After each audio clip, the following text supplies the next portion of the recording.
Wow. Crazy lighting. I just wanted to talk about minimalist and it becoming popular and what it's really about and not really about at the same time. And it's pretty simple. So, minimalist, you know, less attachment to material things or having a lot of them in excess amounts, having 10 coats or this many pair of shoes or so many rooms in a house. You can only be in one outfit at a time. If you are even in an outfit, you can only be in one room in your house. Having 20 cars, if you have that amount of money or whatever, luxury, you can only be in one car at a time. So one room in the house. Uh, People take for granted for what they have, and there's nothing wrong with material items. People are just not taught, especially in first world countries, about, uh, you know, just like attachment, attainment, connection, family, maybe culture, meditation, awareness, spirituality, love. We're not really taught that, though.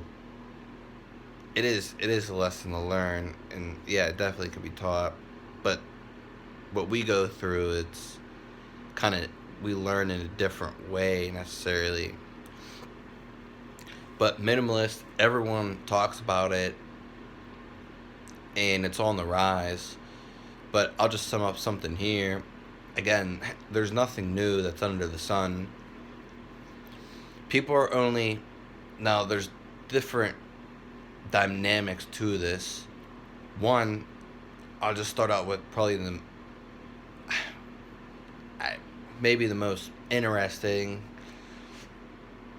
People, and it's great. People are going minimalistic and losing items. They're becoming aware, more spiritual, and realizing they don't need to do this or spend money on that and consume. And that's where I'm going with consumerism and capitalism in the economy, especially first world countries or anybody that runs basically off of money. And this is why, because the more money you have, the more you can do, but whoever invented the money obviously controls the money and hence has the most money. It'd be stupid not to have the most money, especially if you made it. But if it wasn't a fair control, but obviously no one, the people who made it obviously didn't make it like that, and the more money you have, the more money you can make. You have to have money to make money, basically. That's how it is in the economy. And the thing about consumerism is it's in a vicious cycle that it never ends. You have to keep consuming. That's the way the cycle runs. Minimalist, rebellions, revolutions, it's all the same thing, and it always will be. Going with spirituality, people wanting to go in nature, wanting to move away from the suburbs and from the cities, especially the cities, the concrete dwellers, the electronics, the technology. It's because this is how we always were, and I'm going to get more into that. But, I'm just going to go straight into it actually. People back in the day or time ago, we used to live in the woods, in nature, on islands, beaches, and we may have had a house, a village, or whatever, but there wasn't many items in there. We weren't getting pressured to keep buying items. We didn't buy items, we made items and furnished them ourselves and what we could. And again, we didn't need them, nor did we want them. People only want them because you give you an ideology or make you feel like you want them, touch your emotions. And another thing is tribal and villages and culture and community. someone said this is sociology, but if you're in a neighborhood, especially nowadays, and someone has a lawnmower, everyone has to have a lawnmower. They don't share that lawnmower, so they make every individual buy it. They don't share it. Not everyone's mowing their grass at the same time. Not everyone's grass needs a lawnmower. And not and some people have huge yards and some people have small yards, and they don't even own the property anyway. No one owns anything, especially in this world. You don't own anything. And everyone has to have their own house, their own transportation, their own this. This is consumerism. It's more so divide and conquer. That's simply it. It's just the money game, and it gets into a vicious cycle because you always want more and more, and then you're trying to up the next person. Oh, he got a car, I gotta get a better car, just a little bit better. He got this in his yard, I gotta plant. He got a plant in his yard, I gotta plant 2 plants. He got a big yard, I gotta make my yard seem bigger. He got a big ego, I gotta be bigger. He's famous, I gotta be more famous.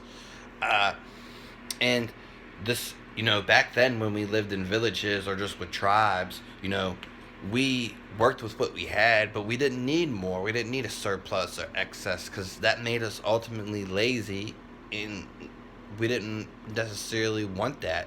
We were fine with what we had, but we didn't need all of this stuff. It's just consumerism. They make us feel we need this stuff. People always feel like they need to buy something, or always need some type of, because it's just a never-ending cycle when you're in this economy, because you have to keep buying. The money has to be stimulated. It has to actually go faster and faster. It has to be spent more and more and more. I've seen videos on it, and it doesn't matter it just makes sense.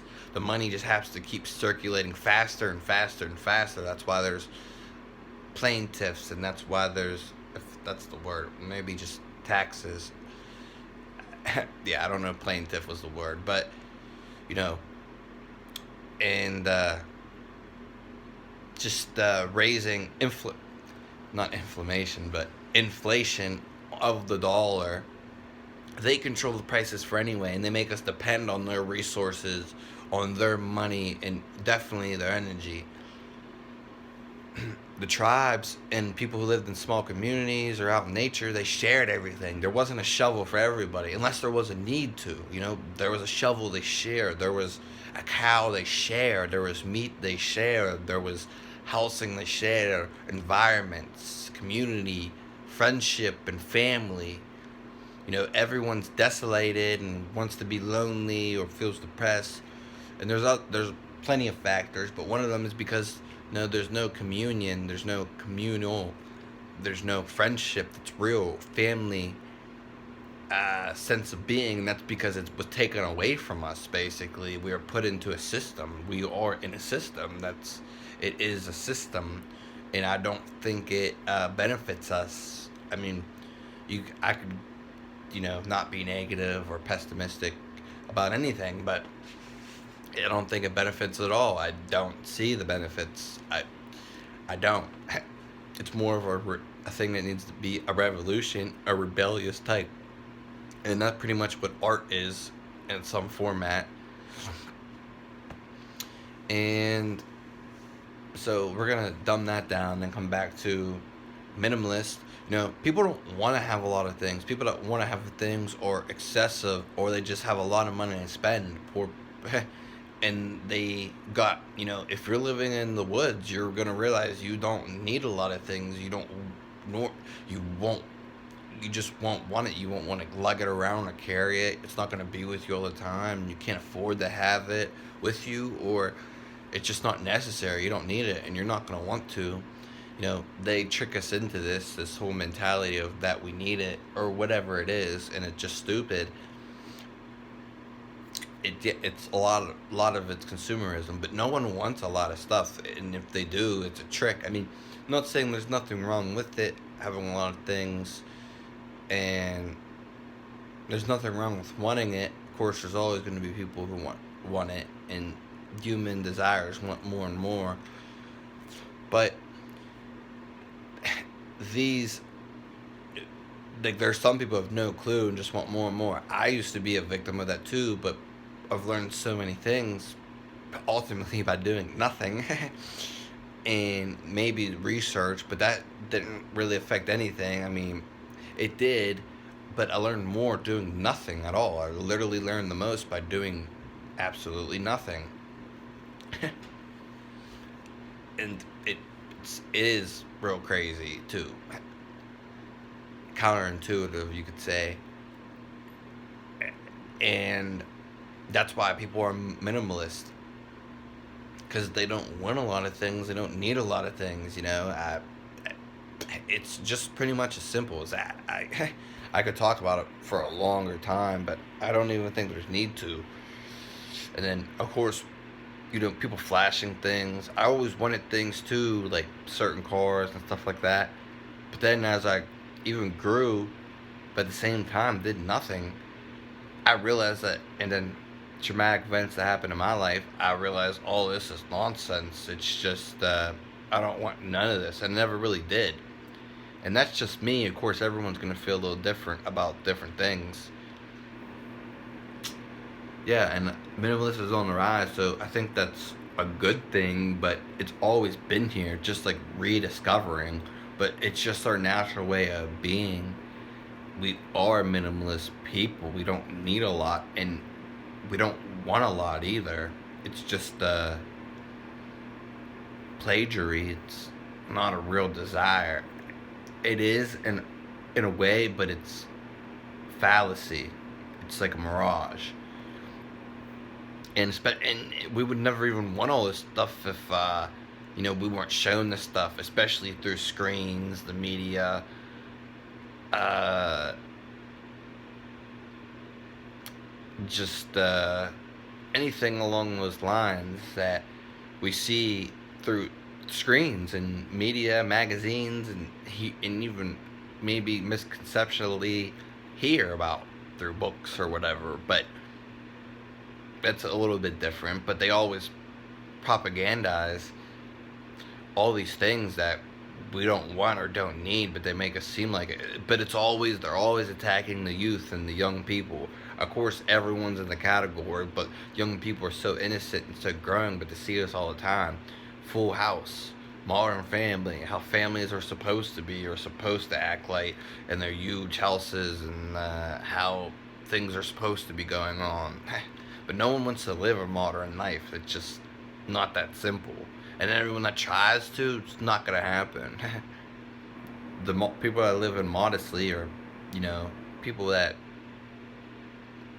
I don't know, doing that, I guess. But minimalism was always here, and it's actually a natural state of being. That's pretty much it. I mean, take into consideration and maybe do some research about, consumerism, the actual real economy, how it goes. Um, there was a video I did watch on Netflix, which is crazy, that was on there a while ago, that was real crazy, but I don't remember it. But I kind of knew that way anyway, you know what I mean? No one wants to really do anything for money. I understand that money, especially the way it's incorporated, they uh, they make you depend on it, especially in first world countries, and they influence everyone else, just like religion. It's not really nice. They forced it down people, killed them, and especially the spirits, their culture, the whole whatever village. And no one, people would be doing completely different things if it wasn't to do it for money. People can't even do things they want to do because it costs money, or they need money and they can't do them. Like, how fucked up is that? And people are doing things they don't want to do for money, or taking their life away with doing this. Yeah. So that's all I wanted to say with this video.